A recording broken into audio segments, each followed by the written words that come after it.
Chapter 7, The Flying Train Committee.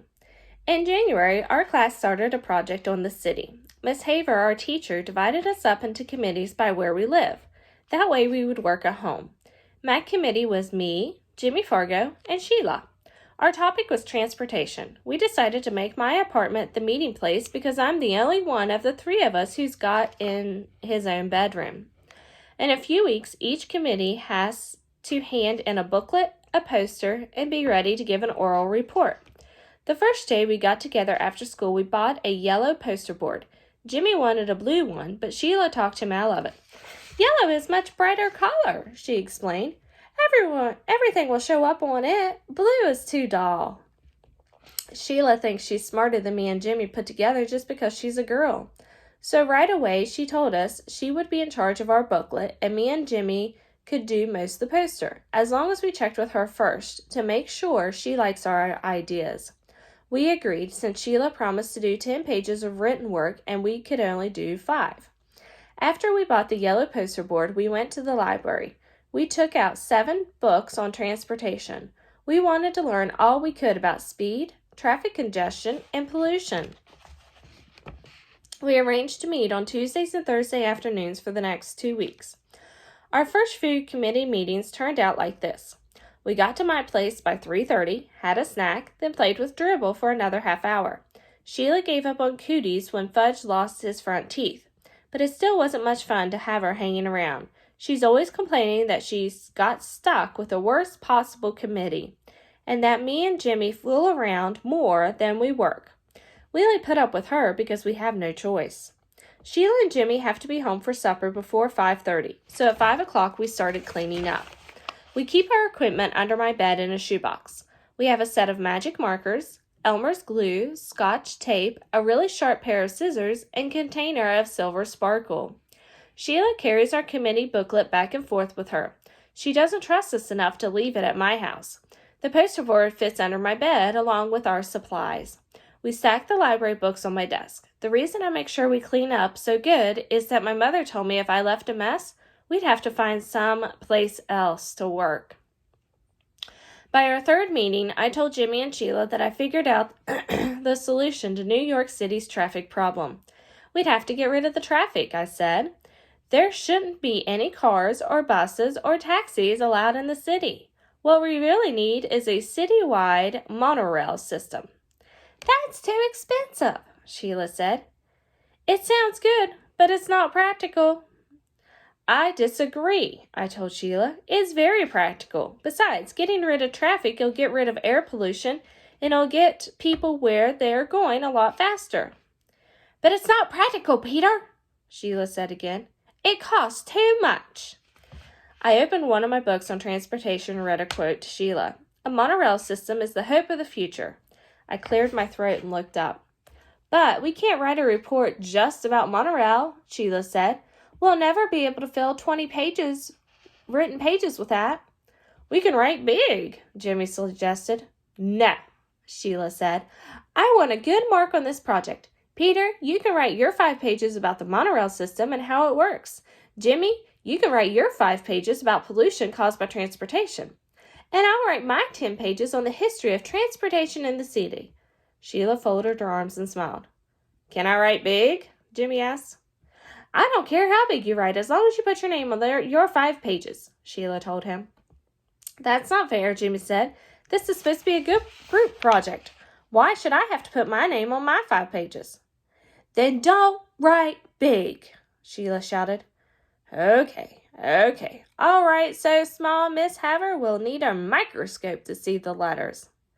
"Very funny," Sheila said. "Look, I told both of them. I'll write all your written work should be in the same handwriting. That's the only fair way.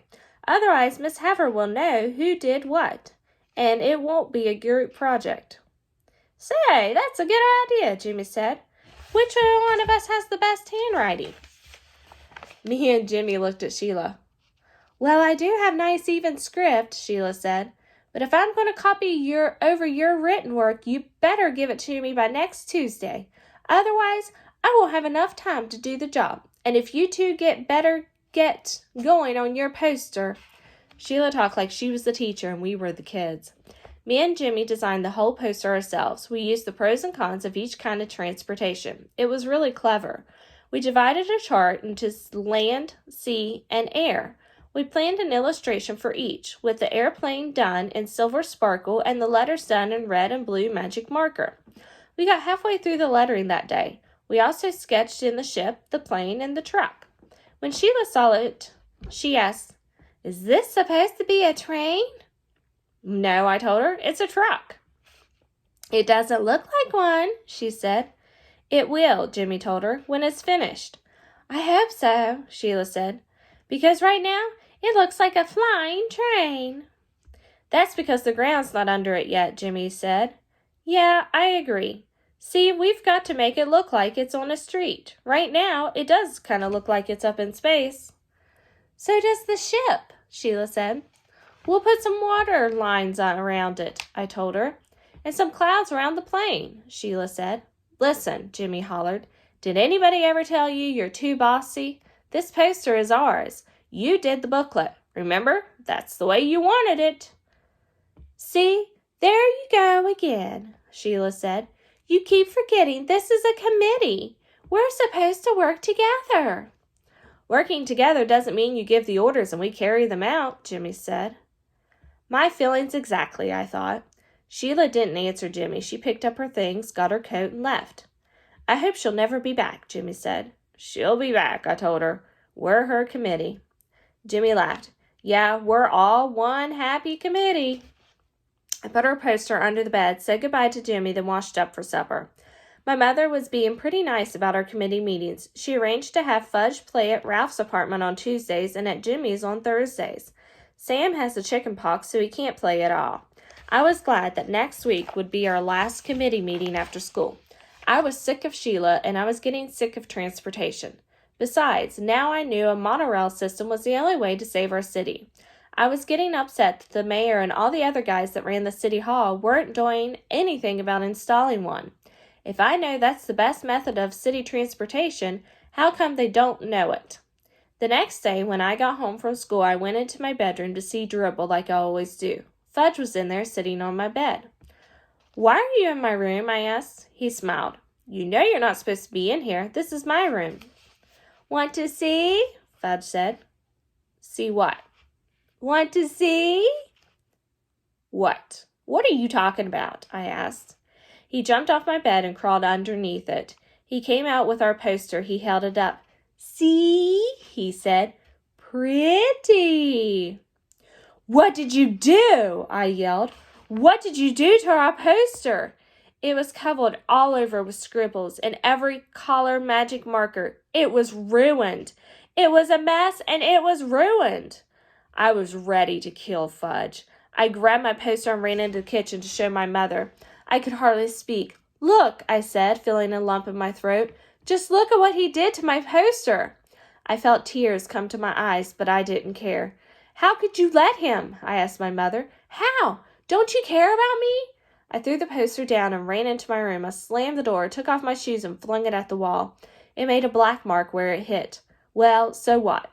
Soon I heard my mother hollering and then Fudge crying. After a while, my mother knocked on my bedroom door and called, "Peter, may I come in?" I didn't answer. She opened the door and walked over to my bed. I sat down next to me. "I'm very sorry," she said. I still didn't say anything. "Peter," she began.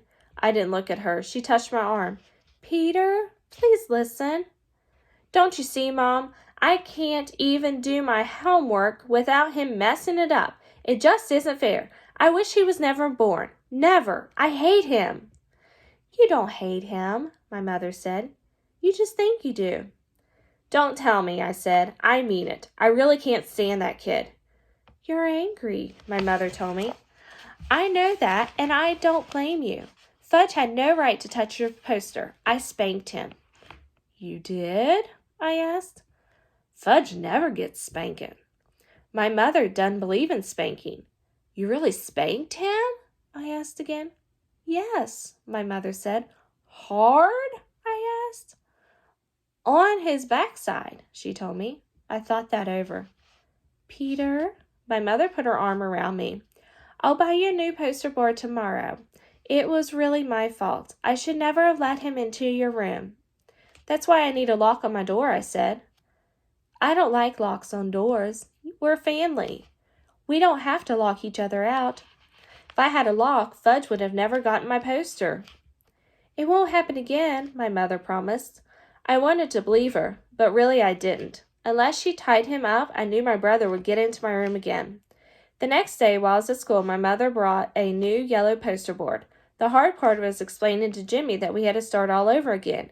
He was a good sport about it. He said this time we'd make sure the truck didn't look like a flying train. And I said this time I'd make pencil marks first so my letters didn't go uphill. Our committee met that afternoon. Sheila didn't mention the last time. Neither did we. Me and Jimmy worked on the poster while Sheila copied our written work into the booklet. We'd be ready to give our oral report to the class on Monday. Not like some committees who haven't even started yet. By 5 o'clock, we had finished our poster, and Sheila was almost done with the cover for our booklet. Jimmy walked over and stood behind her, watching her work. After a minute, he yelled, "What do you think you're doing, Sheila?" I got up from the floor and joined them at my desk. I took a look at the cover. It was pretty nice. It said, "Transportation in the City." Under it said, "By Sheila Tubman, Peter Hatcher, and James Fargo." And under that, small letters, it said, "Handwritten by Miss Sheila Tubman." Now I knew why Jimmy was mad. "Oh, no," I said, holding my hand on my head. "How could you?" Sheila didn't say anything. "It's not fair," I told her. "We didn't put our names on that poster." "But the cover's all done," Sheila said. "Can't you see that? I'll never get those letters go straight again. It looks perfect." "Oh, no," Jimmy shouted. "We're not handing in a booklet like that. I'll rip it up before I let you." He grabbed the book and threatened to tear it in half. Sheila screamed, "You wouldn't! I'd kill you! Give it back, Jimmy Fargo!" She was ready to cry. I knew Jimmy wouldn't tear it up, but I didn't say so. "Peter, make him give it back!" "You will take off the line about handwritten?" I asked. "I can't. It'll ruin the booklet." "Then I think he should rip it up," I said. Sheila stomped her foot.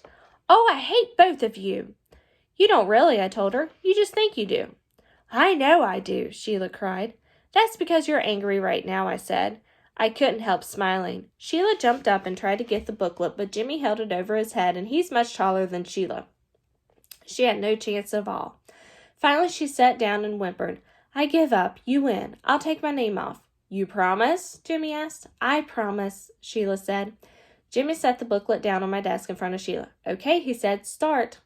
"I'm not going to make a whole new cover," Sheila said. "What I'll do is turn this bottom line into a decoration." She picked up magic markers and made little flowers out of the words. Soon, handwritten by Miss Sheila Tubman, turned into 16 small flowers. "There," Sheila said. "It's done." "It looks pretty good," I told her. "It would have looked better without those flowers," Jimmy said, "but at least it's fair now." That night, I showed my mother and father our new poster. They thought it was great, especially our silver sparkle airplane. My mother put the poster on top of the refrigerator so it would be safe until the next day, when I could take it to school. Now I had nothing to worry about. Sheila had the booklet, the poster was safe, and our committee was finished before schedule. I went into my room to relax. Fudge was sitting on the floor near my bed. My shoebox of supplies was in front of him. His face was a mess of magic markers, and he was using my extra sharp scissors to snip away his hair. And the hair he snipped was dropping into Dribble's bowl, which he had in front of him on the floor. "See," he said. "See, Fudge? Fudgy's a barber." That night, I found out hair doesn't hurt my turtle. I picked off every strand from his shell. I cleaned out his bowl and washed off his rocks. He seemed happy. 2 things happened the next day. One, my mother had to take Fudge to a real barber to do something about his hair.